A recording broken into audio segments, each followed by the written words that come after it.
Hey everybody, it's Master Gallengeist here, bringing you my review of the anime Aico Incarnation on Netflix. Now, if you are watching this anime, do not watch the dub. Now granted, this is going to be a review of the dub. Don't watch it. This is like one of the worst dubs I've seen in a long time. And I'm not talking a funny kind of dub, kind of similar to Kung Pao. That's kind of the reason why I continued watching the dub to see if it eventually transformed into something like that. This is just a bad dub. When I'm talking about completely mismatched kind of voices. Some people saying lines that are other people's lines, I believe. It's just not really that well done. The translations are kind of really simplistic and kind of even mess with the overall flow of understanding what's going on with the plot in certain instances. And it's bad. Okay? I'm laying that out. Just do not watch the dub. If you watch this, watch the subtitles or whatnot. Because that's the biggest kind of negative I have. And I think that the dubs, that being the biggest negative for me, kind of messes also if there could have been clearer indications of what was going on with the plot. Because there was a lot of weird shit that was going on in this. So, that out of the way, most of this, I really like the animation. Again, a very good, I really like the style of what's going on here. The 3D didn't seem to overpower the 2D or look really hokey or anything. I like the general premise that the creatures that they were fighting were more of a kind of blob creature, and introducing interesting kind of tactics and fighting like that. They had really cool kind of gear for what was going on, and the overall premise was interesting. But the dub negatively affects that. It shadows pretty much everything. So this story is about this girl, Aiko, and these things called artificial organisms. Evidently there was this burst that happened previously, and the matter got out of control and has forced humans past these all checkpoints, flooding a river, trying to get pretty much to the sea of Japan. Aiko is someone who is involved with that and is in a hospital which also has a school, and she's just trying to get back to herself and all that. As she's getting better and all that, this other younger student transfers in, Kanzaki, and of course something feels off of them. It's like, oh, okay. And we see her getting taken back to her house because her family was pretty much just wiped out with this. Now granted, she was in a car accident with her father, and then her mother and brother were taken out in the burst as well. So she's been pretty much rehabilitated and everything, and she's getting better and all that, and she's noticing some weird stuff.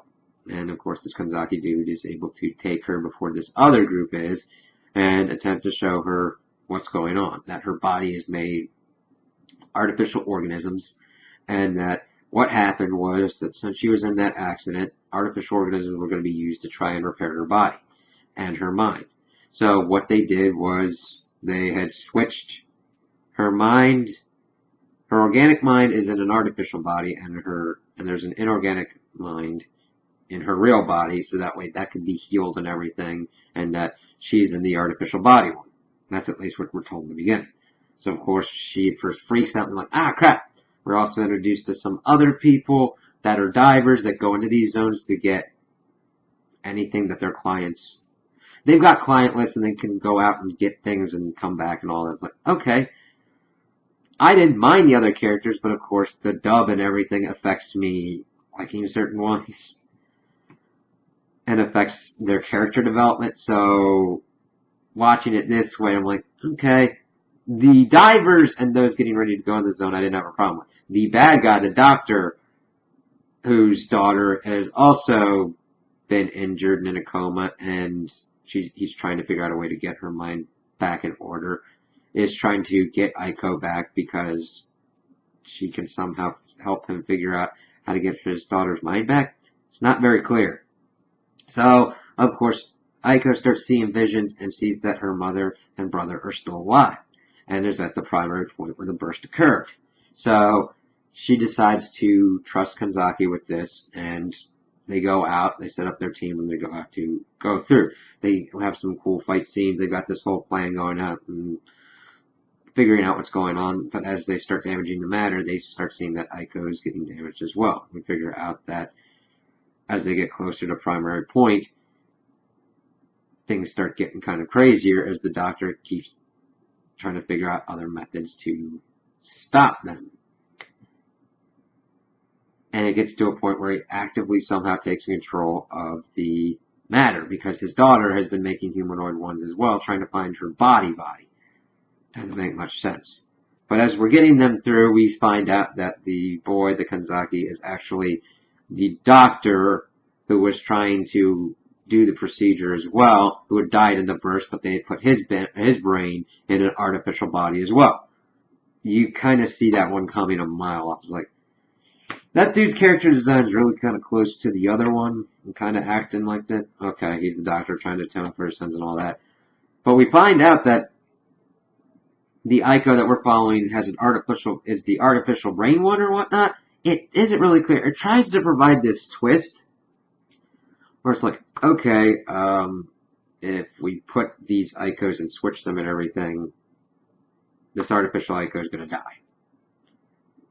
But of course, she gets plot saved by a MacGuffin, the gummy bear thing, which is another artificial organism that was actually a present from her father, and evidently pretty much copied her body or whatnot, because the real Aico's brain's put into the artificial Aico's body. It gets confusing because I don't know who's got a real body anymore.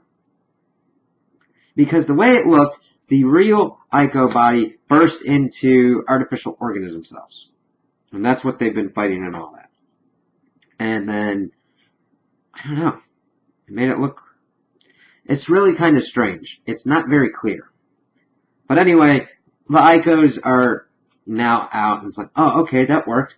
And, of course, the artificial Aico says goodbye to the mother and the brother, so that way she closes that off and she can go out in the world and make an identity for herself and get memories and all that. I'm like, okay, that's interesting. The doctor dude got his brain fried pretty much, and his daughter did get back to her body, but it was just very strange towards the end as they tried to do twists and all that didn't make much sense. Now, granted, I know that I'm seeming pretty harsh on the story, but that's because the dub affects it so badly. And I know I keep hammering that point, but the dubbing is my way of understanding the story. That's them communicating the story to me. If it is not done in a well-rounded way, I don't know what's going on. And when certain things pop up, it's like, okay, now granted, I do think that the writing tried to be kind of very similar to Ghost in the Shell and try and make you second guess and everything, what's real, what's not. It just came off as very not well executed and just more confusing overall. Like, I don't know who's got a real body and who doesn't. I know that the artificial Aico's got an artificial body and an artificial brain now, but if that's the case, this body that came back out of this is actually an artificial body as well with a human brain in it. I know that shouldn't make much of a difference, but when you're getting into the concepts of what's real and what's not, and who's considered a being and who's not, which I don't think was completely fully explored. This is a very kind of simplistic kind of plot that tries to be smarter than what its building blocks are, if that makes sense. And I just wish that it had been more well executed, because I really like the idea of the artificial organisms and a blob kind of amorphous enemy to fight. You don't see that a lot. The Blob as a movie is a kind of terrifying one. Now, granted, I was a kid at that point, and seeing the remake, I'm like, holy crap, this is a lot more graphic, and that is horrifying, thinking of a creature digesting you, and there's really not much you can do about it with physical weapons. That could do a lot of interesting horror. I didn't really feel that kind of attachment to the characters, so I didn't care when, like, only one of them died.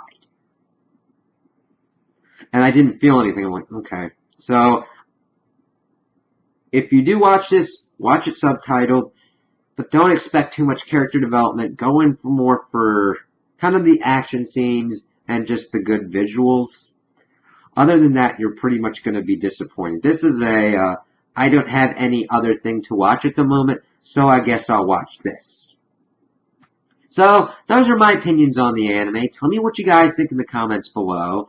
If you liked it, if you didn't like it, if you agree with me, if you disagree with me. Also like and subscribe, and I hope you have a good day.